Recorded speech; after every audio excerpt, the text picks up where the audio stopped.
kaip čia dabar padaryti? Pabandom pasikviesti gal, sakykime, daugiau telepatų, daugiau. Daugiau šviesos kažkokių karių, taip. Ir pabandyti lupti iš čia tą demoną, kad jisai čia nebesvargautų. Kad visi kartu susikoncentruotų ir paleistų jam, kas kokias turi savo jėgas. Taip ir daro visi. Kas šviesa, kas vandeniu, kas ugnim. Cypės, cypė. Jėga.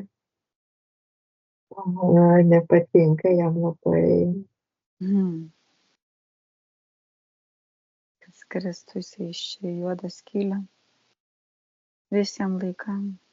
Iš visų timing juostų, visų egzistencijų tų